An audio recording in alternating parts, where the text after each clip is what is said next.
Ouais, pas à tous les amis et bienvenue dans une nouvelle vidéo. Aujourd'hui, on va se faire la petite présentation de Xul. Xul, du coup, le nouveau personnage de d'Heroes.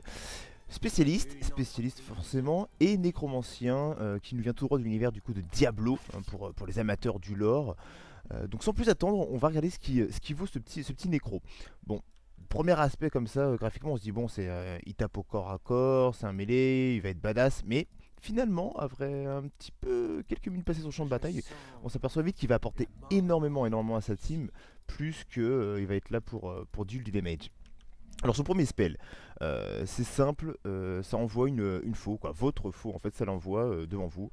Donc on voit un petit peu la portée autour de vous, honnêtement c'est correct.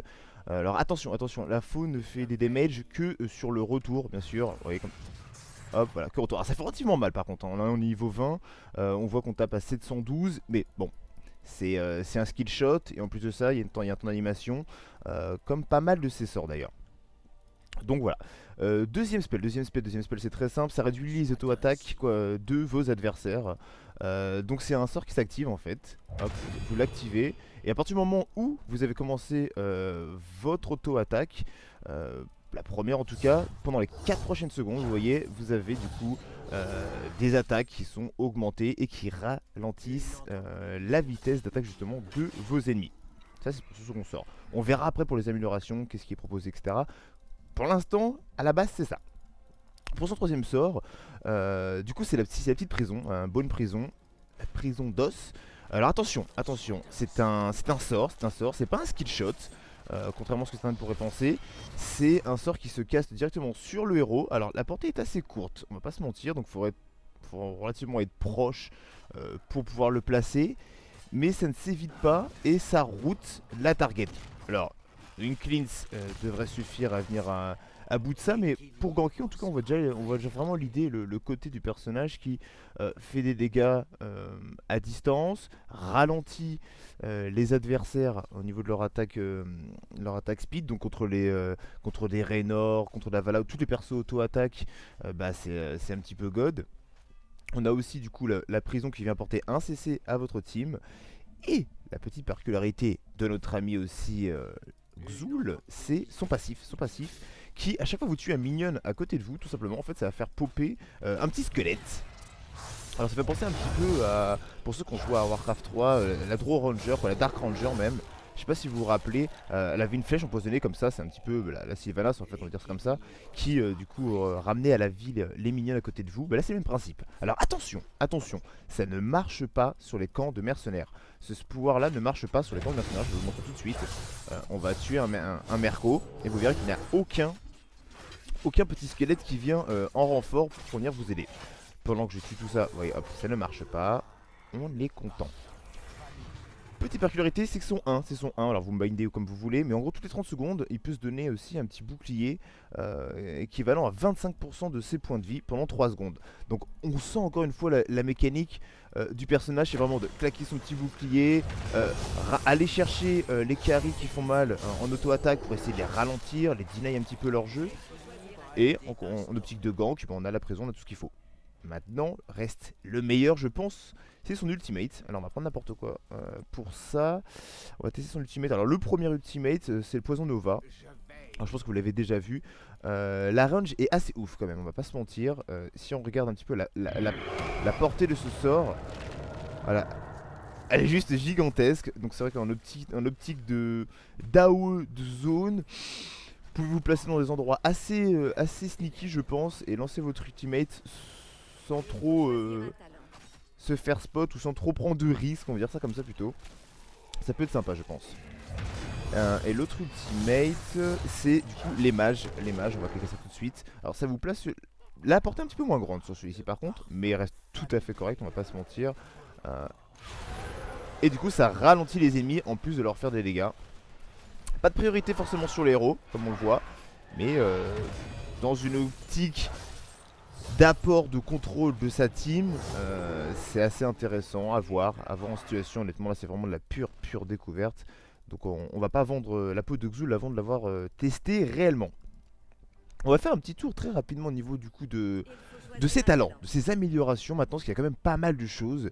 Et pour un peu vous montrer l'orientation que vous pourrez prendre et le style de jeu, vraiment il est déjà défini, on va pas se mentir.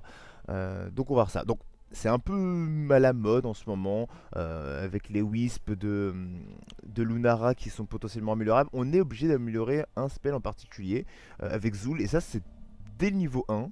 Alors, vous avez la possibilité soit de prendre du coup sur votre armure d'os, de faire en sorte qu'à la fin de l'armure, quand elle explose, les boucliers, le bouclier inflige 15% du maximum de points de vie de vos adversaires. Donc contre une compo double tank, ça peut être vraiment très intéressant. Vous rentrez dans la mêlée, vous claquez votre bouclier, une fois que ça explose, voilà, vous savez que déjà vous faites 15, vous enlevez 15% des points de vie des deux tanks. Donc ça peut être pas mal.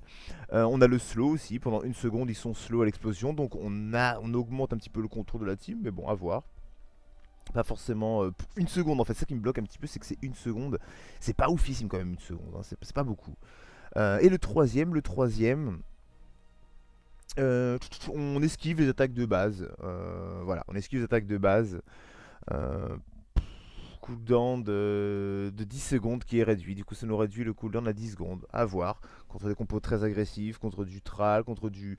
Voilà, à voir. C'est situationnel, je pense, dans le niveau 1 dans tous les cas. Si vous manquez un petit peu de damage, pensez manquer un petit peu de damage, on va s'orienter sur du backlash. Et sinon, ou même contre double tank. Et sinon, si on veut être plus safe, si on veut avoir plus de contrôle, bah. Le deuxième, quoique je doute un petit peu de son efficacité. Et ensuite, du coup, on aura l'evade. S'il y a trop de DPS en face ou trop d'auto-attaque, ça peut être intéressant. Niveau 4, on a quoi? On a la range du Q-spell qui est augmentée. C'est vrai qu'elle est un petit peu courte, sachant que c'est déjà un skill shot et qu'en plus de cela, il n'apparaît quoi, il fait des damages qu'au retour, donc je pense que c'est assez prévisible et assez facilement esquivable. La prison qui fait popper des squelettes, bon pourquoi pas, si on a la lemming en face, ça peut permettre de créer un petit peu de la confusion dans le teamfight. Why not? Et le troisième gagne 8 points de mana quand vous faites popper un squelette. Donc c'est à partir du moment où, en gros, c'est pour des phases de lane. Si vous êtes amené à rester sur votre lane, forcément, et vous avez, je sais pas si c'est encore assez manavore. Honnêtement, ça n'a pas l'air non plus le plus manavore du jeu, mais bon, 8 points de mana par squelette, voilà, faut faire popper pas mal. Je pense que ce soit intéressant à voir. Au niveau 7, on a la possibilité du coup sur notre Z de faire en sorte que ça nous soigne pour chaque héros qu'on touche avec notre cliff, du coup avec notre arme qui est empoisonnée. Sinon, on augmente la réduction d'attaque speed à 75%. Donc là, c'est vrai, contre les mecs qui ont un gros DPS, ça peut être la solution. Et la troisième amélioration potentielle au niveau 7, ça sera les petits squelettes qui vous soignent pour 163. Bon, en tout cas, au niveau 1, forcément. À chaque fois qu'il pop, en fait, à chaque fois que vous tuez un minion, finalement, ça vous rend des points de vie. Voilà, c'est encore une fois, on est sur une optique de lane. Voilà, si on est face à un match-up qui est assez compliqué. Mais voilà, c'est qu'on s'oriente pas vers du teamfight, pas vers du contrôle, donc je reste un peu moins fan. Du coup, pour l'ultimate, bon, on les a vus, hein, forcément, Poison Nova ou Skelette Mage. Là après le choix, je pense que c'est situationnel. On manque de DPS, bah forcément on va favoriser le poison qui fait quand même très mal dans une compo POC. Ça peut être un soutien en plus à notre ami Xul, pourquoi pas. Et les mages du coup qui font un petit peu de dégâts et qui ralentissent aussi. Ça c'est si on a d'exécutionnaires dans la team, je pense que ça peut faire le taf, honnêtement, parce que c'est long, c'est très long. 70 secondes de cooldown pour le deuxième, 90 pour l'autre. Bon, ça c'est raisonnable, hein. Ça c'est raisonnable. Au niveau 13, on a la possibilité que votre Q-spell ralentisse la cible de 40% pendant 3 secondes. Au vu de la difficulté, je pense, à placer ce spell, je suis pas sûr que c'est la meilleure option. Mais quoi qu'il en soit, c'est encore un apport de contrôle pour sa team.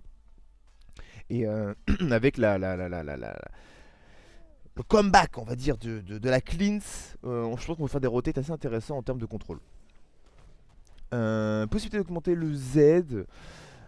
Donc un petit Giant Killer à son niveau, forcément. 2% du maximum de points de vie. Donc, encore une fois, hein, si on est sur du double tank, ça fait si on revient un petit peu sur. Rien que sur notre premier spell, sur notre bouclier d'os, on enlève 15% des tanks quand ça explose. On arrive au 13, on arrive à gratter encore 2%. Il a de quoi répondre à des compos assez résistantes, notre ami Xul. Et enfin, la troisième capacité sur son 13, ça sera du coup l'explosion, comme on voit un petit peu sur Sylvanas, des squelettes à leur mort. Bon, et ça augmente les dégâts de 100% contre les unités non héroïques. Donc forcément, les minions, etc. Et là, ça marche aussi par contre sur les creeps. Au niveau 16, un exécutionnaire, forcément, c'est devenu un petit peu un must-have maintenant, je pense, hein, et très à la mode. Je pense que Blizzard veut orienter vraiment le jeu moins de CC, peut-être plus de slow, parce que c'est vrai que l'exécutionnaire, très très peu de personnages en profitent, et c'est un petit peu dommage malheureusement comme mécanique qui est un petit peu oubliée, mais bon, ça fera l'objet d'une autre discussion. On peut augmenter aussi du coup son Q-spell à nouveau. On réduit du coup de 4 secondes le cooldown si mon Q-spell touche un héros adverse. Bon, ça le rabaisse du coup à 4 secondes. Toutes les 4 secondes, j'ai un Q-spell. Donc voilà, après on peut voir après en fonction de ce que vous avez amélioré avant, hein, à voir, hein, si vous voulez jouer Q-spell. Mais bon, je pense pas que ça soit encore la bonne possibilité. Et un truc qui est super intéressant par contre, c'est vraiment la vulnérabilité sur la prison. Sachant qu'on sait que c'est pas un spell qui peut être loupé. S'il n'y a pas de cleanse en face, honnêtement, ça voilà, c'est une cible, c'est un easy kill. Normalement, ça tombe direct après. Vulnérabilité sur une cible qui route. Je pense pas qu'on puisse faire mieux. Tyrande a mis une marque, ok, mais elle a pas stun incompris dedans. Voilà, il y a plein de possibilités comme ça qui font qu'en gros, lui, il a tout. Il a le contrôle et en même temps, il met vulnérabilité. C'est au niveau 16, mais quand même, ça a le mérite d'exister. Enfin, pour le dernier palier du niveau 16, on a la possibilité du coup d'augmenter une nouvelle fois encore les mages, les petits squelettes mages. On a envie, on sent qu'on a envie de faire des petits builds PVE, hein, chez Blizzard, mais j'y crois pas trop. Ok, donc on peut augmenter le nombre de squelettes à 6 et leurs dégâts sont augmentés de 100%. Maintenant, on arrive enfin au fameux niveau 20. Et où là, pour moi, Xul va être pique et va créer pas mal de problèmes à cette méta. Honnêtement, je pense, les amis, c'est bien ce sort-là. C'est Mortal Wound. Alors, les ennemis qui sont touchés du coup par votre Q-spell, donc d'où l'utilité quand même de peut-être voir si la range c'est possible ou pas. Quoique je pense qu'on peut très bien faire une petite cage et ensuite facilement appliquer son Q-spell sans trop prendre de problème, sans trop de soucis. Mais quoi qu'il en soit, ça réduit les soins de 75% de votre cible pendant 4 secondes. En gros, c'est que tous les ennemis qui sont touchés dans la zone, bon ok c'est en ligne droite, c'est un skill shot, on le rappelle, voilà. Tous les ennemis qui sont touchés auront leurs soins réduits de 75%. Donc, si vous avez un Malfurion qui essaie de claquer une tranquillité, 75% en moins de ses soins, c'est un peu un free kill. Et c'est un petit peu compliqué à remonter quelqu'un qui prend 75% de soins en moins. En gros, c'est comme si vous étiez en gros en termes de heal au niveau 10 alors que vous êtes niveau 20. Ils ont ça comme ça. Donc normalement, c'est censé être un free kill. Alors je pense que ce spell là va vraiment faire le de Uther, peut-être le nouveau support, parce que si on réfléchit bien, personne peut remonter malheureusement, même une IA, je pourrais pas remonter quelqu'un qui prend cher si les soins sont réduits de 75%. Donc on peut penser du coup avoir de l'invulnérabilité, du coup un Divine Shield, bon, Tyrael Sancti peut être aussi une option, contre Xul en tout cas, pour répondre à son AOE, à son burst, à tout, et surtout à ce petit cleave qui fait qu'en gros les soins sont réduits de 75%. Il n'y a pas beaucoup d'options, donc peut-être qu'Uther va revenir sur le devant de la scène. On va attendre ça.